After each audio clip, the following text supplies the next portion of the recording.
Described as one of Nigeria's next socio-economic impact projects, the 700-kilometer Lagos to Calabar coastal road is primed to unlock enormous opportunities and catalyze Nigeria's industrialization. The project, commencing from the Lagos axis, is surrounded by several concerns that will shape its execution.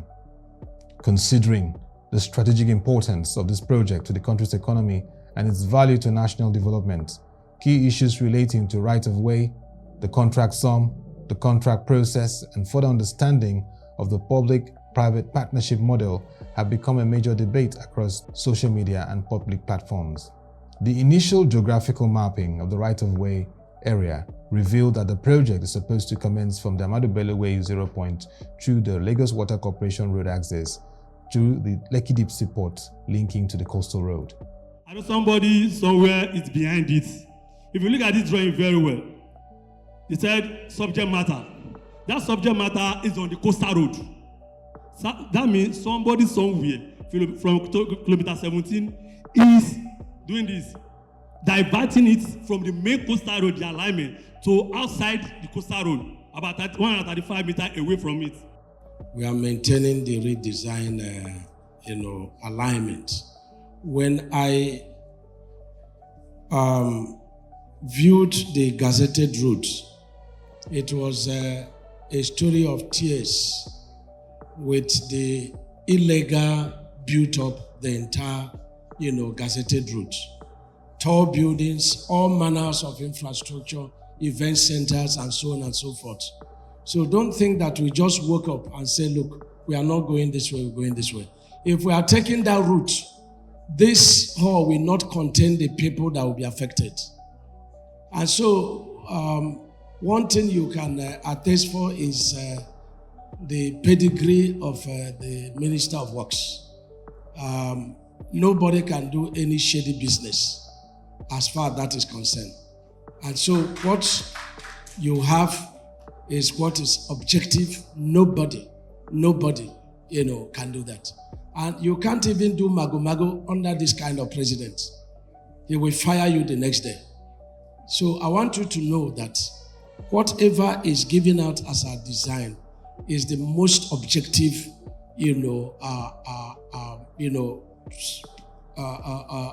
program based on very serious social and economic evaluation.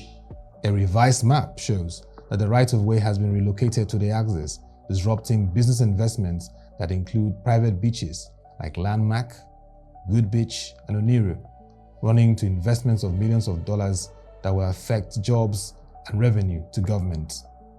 If all the problems I have along the coast is that of Landmark, I would have gone to sleep, because as far as I'm concerned, there is no problem along the Landmark issue.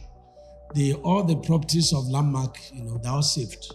I visited him and I looked at the infrastructure, and the people were banding figures. He said that 12,000 jobs will be lost. No single job will be lost because no property is lost. What probably will be lost is people that stray to the beach area to play, and so we'll be losing visitors. But I've offered him free consultancy whereby he can create his beach up, and then have a more facade than that. The minister used the occasion to provide further clarifications on the project to stakeholders who will be affected. Is it the question our people keep asking us whenever we go to them is that when exactly are we going to be compensated?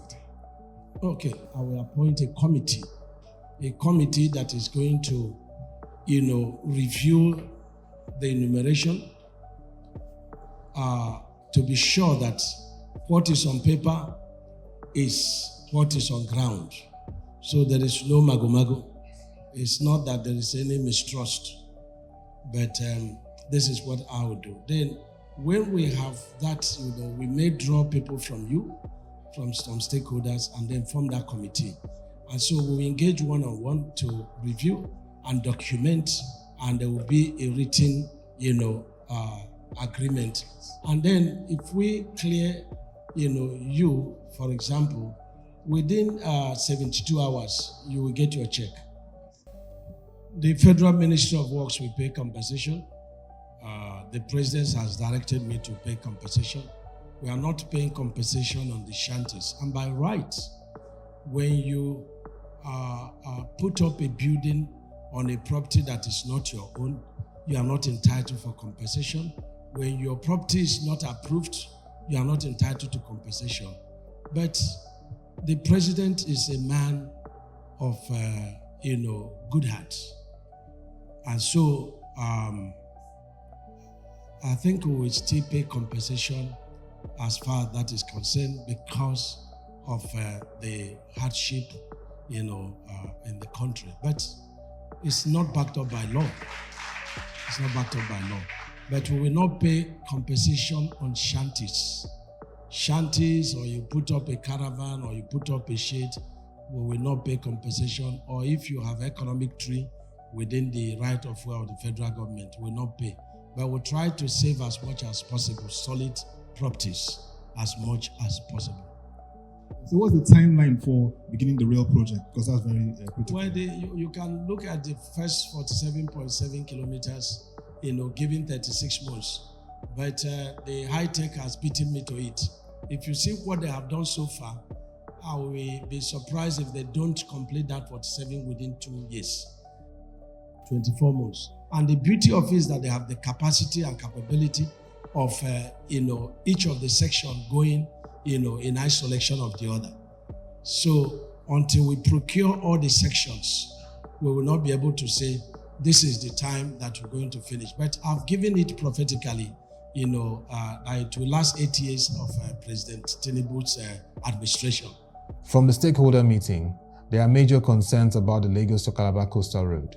Contrary to the minister's statement that no jobs will be lost, the planned demolition of the private beaches along the right-of-way will lead to job losses. This is due to the coastal road's redesigned route.